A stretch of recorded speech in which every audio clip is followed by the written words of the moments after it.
Forward TV. The world is thinking.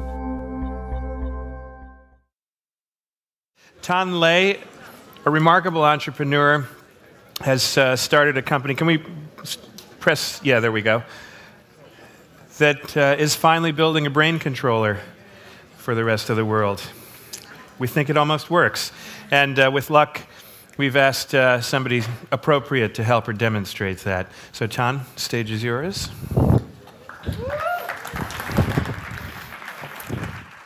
Thanks, Mike. And thank you for including me in this session, because magic, I think, and mind control is probably mankind's most grandest and oldest fantasies. I can remember back just watching Eric performance earlier. I can remember when I was a little girl thinking, and watching a magic performance, thinking, now I could do that myself. If only I could think something and make that move. And watching the Star Wars series, the same thought crossed my mind.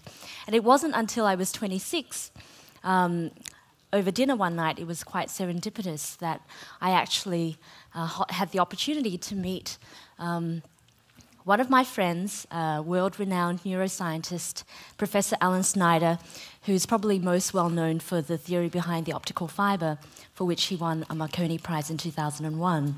And Alan had devoted his entire life to researching about the brain and, wow, this light is bright, and understanding how it actually affects autistic savants. And his theory was all about the idea that everybody has an inner genius, and it's our perception, it's our education that actually prevents us from being able to tap into this inner genius. Anyway, the conversation over dinner lasted several hours, and it was 3 a.m. in the morning when we started to talk about the ideas around communication and the brain.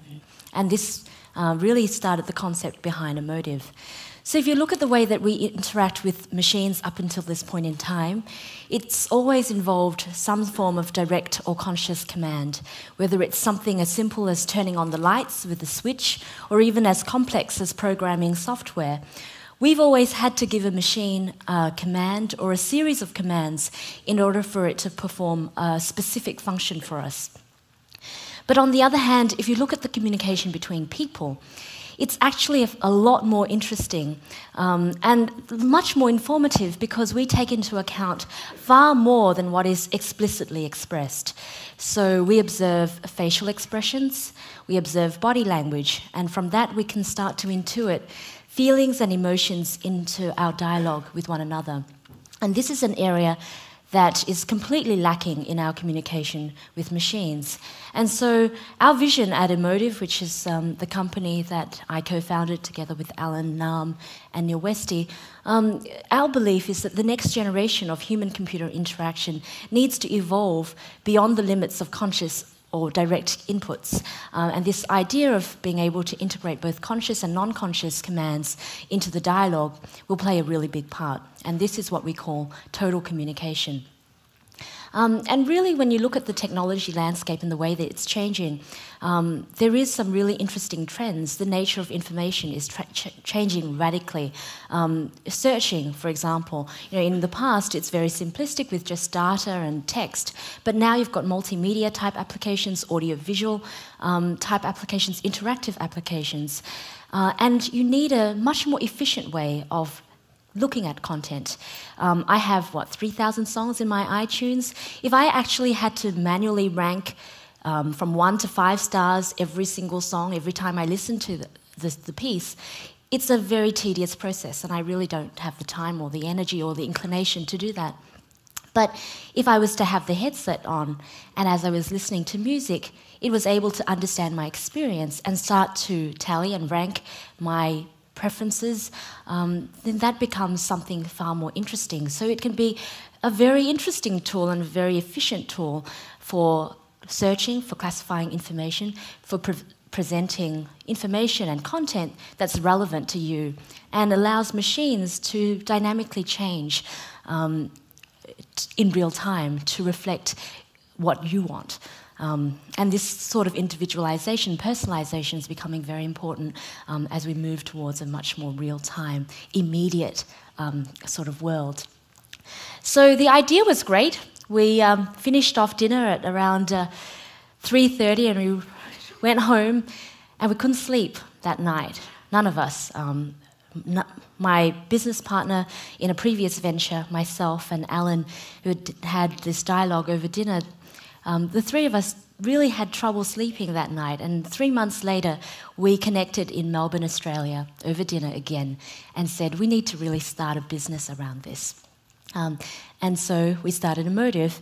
And whilst the idea was great, here's our challenge. We've got I suppose the helmet-like structure over the top of the brain there is how far removed the headset is. It's totally non-invasive technology, and what we're looking at is really changes in electrical fluctuations, which is the result of billions of active neurons inside the brain interacting with each other, and the chemical reaction just emits this electrical impulse. And we scoured the world for literature around this. Sure, Alan had devoted his entire life to researching the brain, and he had some insights, but this was, brand new work. And we looked at the world's literature around this, and there had been some great work done in implants, or inserting metal probes inside the brain, but nothing that was non-invasive that really provided the type of resolution that we wanted to achieve to create the type of interface device that was really the essence of our dreams. So we were wondering how we might be able to do that. So looking at fMRI studies, looking at even the work of people who had been there before in terms of inserting implants into the brain, the localized source is very consistent across the population. So if you were to experience a particular emotion or think a particular thought, the same region of the brain would be activated consistently across the population. But if you look at this cortex, which is the structure that we associate with the brain, because of its inherent differences in the folding of the structure across the population, it's individualized much like our fingerprint. And so from a signal standpoint, if you're looking at an electrical signal, even though it comes from the same source deep inside the brain, by the time it travels through the cortex, gets bounced across the various folding structure and gets projected onto the surface of the scalp to be measured by this non-invasive process, the signal actually looks random across the population. And this was our fundamental challenge. It was not an easy problem to crack. We really didn't have any ideas as to how we might approach this problem, but one thing we thought we would do is not to bring in anybody who had spent 30 years applying their knowledge to this field. We assembled a team of scientists, very, very intelligent people, scientists, engineers, who were really experts in their own fields, but very different. Digital signal processing people, AI people, neural network classifiers, molecular biologists, evolutionary biologists, to really tackle this problem. And what we came up with was a mathematical algorithm that unfolds the cortex so that we can map the signal far closer to its source. Obviously, it's not the same as inserting a metal probe into the brain or having an invasive procedure to implant something into your brain to measure the results, but it certainly gives us the kind of resolution that we want for a consumer-facing application. So there are 3 detection suites that we've created, all mirroring the human-to-human dialogue. So the first is expressive, which is all about capturing your facial expressions in real time, whether you're blinking, smiling, grimacing, flirting, winking, whatever it might be, we can capture that in real time. The second suite of detections is affective, which is about understanding your emotional experience in real time. And the last detection suite is cognitive, which is this ability to move an object just by thinking about it. And with that, I'd like to welcome Marvin to the stage to help me show this. And Marvin my team, this is a really quick photo of my team in Sydney and San Francisco. This is a real honour to have Marvin come up on stage. Marvin is a pioneer in artificial intelligence, and without your pioneering work, we certainly would not have been able to do the kind of things that we've been able to do. So it's a real trip for me, and I'm sure my team are really excited that I'm showing this with Marvin's help. So if you can just take a seat here. This is a live demonstration, and with every live demonstration, there's always a possibility that things don't go according to plan, but we will see how we go. So what I'm putting on Marvin's head is essentially a high-fidelity EEG acquisition device. It's been optimized for consumer settings. So you don't, generally with a brainwave acquisition device, you actually have to have an expert technician put it on and apply conductive gel and conductive paste. It's quite a cumbersome process. Well, I removed a lot of hair. He did. He's actually a very easy subject to work with.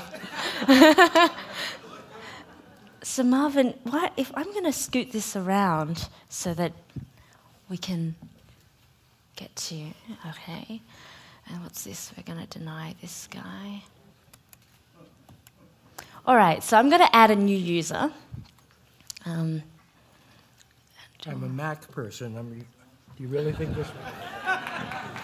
this may not work with Windows?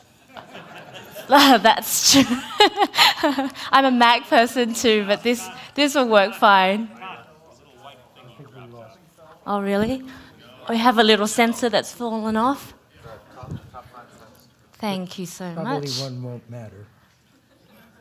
One will be all right, but we'd like to have all his brain on.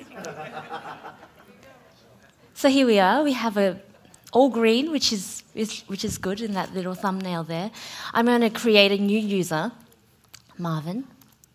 Okay, so what I'm going to demonstrate here is probably in the next several months you'll see this technology being applied in applications, and it will mask a lot of the raw detections that you'll see today. So I thought this would be the good opportunity to really showcase the detections behind, unveil the detections and what actually happens underneath.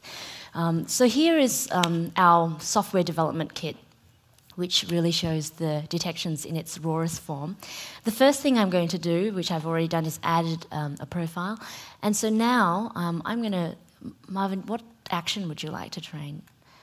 Oh, let's rotate. Rotate. Anti-clockwise.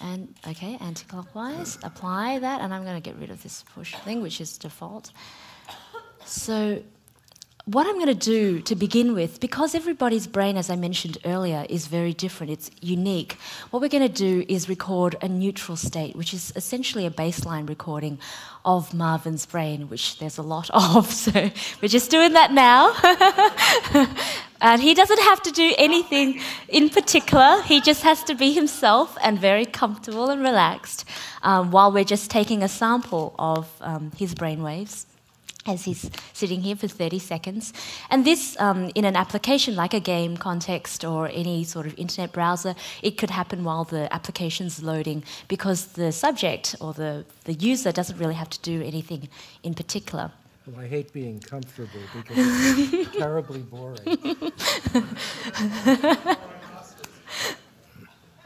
All right, so now that that's recorded, we're going to record a first reading of Marvin thinking about rotating this cube anti-clockwise. And what I'd like you to do is just to maintain a constant thought of rotating that cube clockwise. And what you want to do is just not stop and start, just continue to think that thought. Okay, it's green. So I'll start the training. The first time nothing will happen because it has no idea how you think about rotating it anti-clockwise, and it will run for 6 seconds. So you can do that now.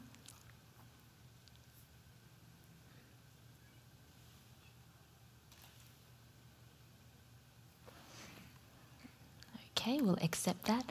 Now you can try to think about rotating, but if it doesn't work, we can give it another training because it's only had 6 seconds to observe your brain waves.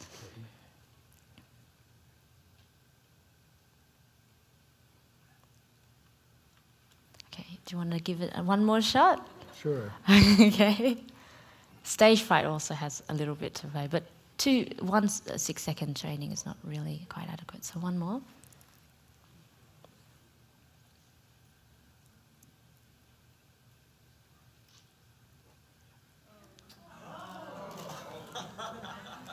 So here we go. So you're starting to respond to him.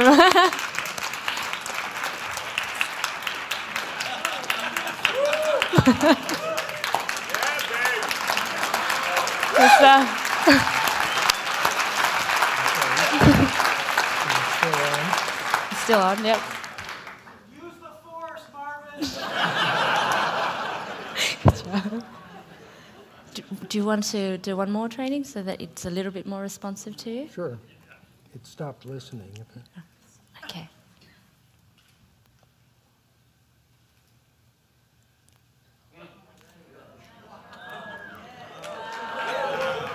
That's great. All right. Can you try the opposite direction? I'm trying the opposite. He's only trained it for this direction. He'll have to show it what it looks like for the opposite direction. Can you train it for that? I'm sorry? Can you train it for that? We certainly can. But what I'd like to do is show you something else, which is an entirely new category of detections that we just added this year. And this action... Thank you, Marvin. It's awesome. This action is disappear. And the interesting thing about this action is that it's just an idea. There's no metaphors for it in the physical world. You know, with rotating an object, you have some reference point, but with disappear, it's just an idea, and we wanted to see if we could create an idea in someone's mind and then be able to use that as a command to trigger this. So this is the first detection of its kind, disappear, so we're going to give this a go. Okay. I have a plan.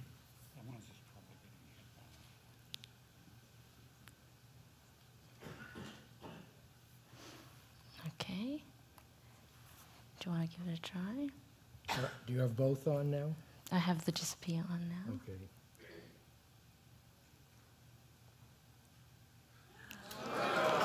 That was one attempt at brain syncing. That's fantastic. Thank you so much for that. Can you put both on and see if I can? I can put both on, yes.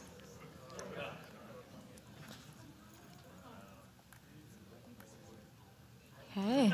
Okay. I'll stop that and go.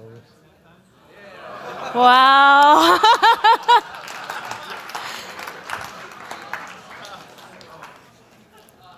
So that's with several minutes of training in a very intense sort of, environment. If you had some time to play with the technology in the comfort of your home, in an application like a game, which is our very first target market and audience, hopefully you'll have a far more compelling experience with, 12 hours of play. So with that, I'm going to switch to a... Thank you. Thanks, Marvin.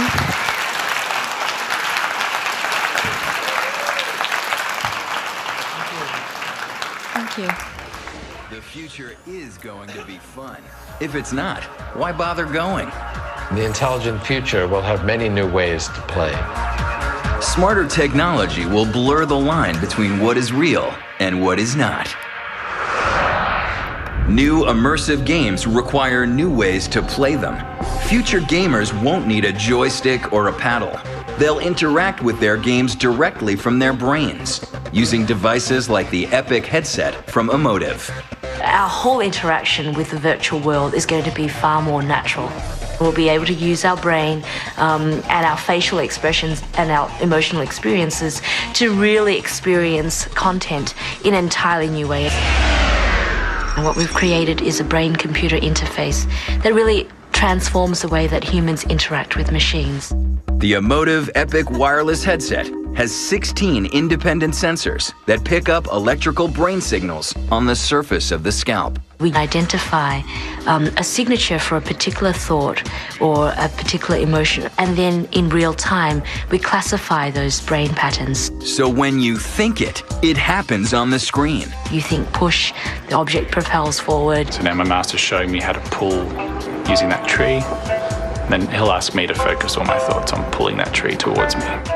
There are 13 individual detections: push, pull, lift, drop, left, right, and then rotation in 6 different axes in a 3D environment. You can even visualize an object disappearing, and it will. But the headset is more than just a brain-powered joystick. It allows the game to detect whether or not you're actually having fun. It observes your experiences: excitement versus calmness, emotion, tension, frustration, engagement. There are these mischievous spirit wisps that instead of pressing a button, I can scare away just by looking fierce. So,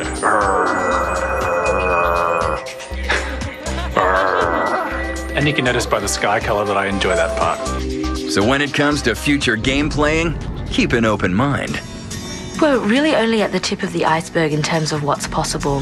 So will all this innovation in virtual reality gaming spell the end of a good old-fashioned night out at the movies? So I'll just leave you with, this is what you saw on Marvin was a beta version of the headset. This here is from Inc. magazine, the December issue, which is out now, of the consumer headset, which will be out in several months. Thank you very much.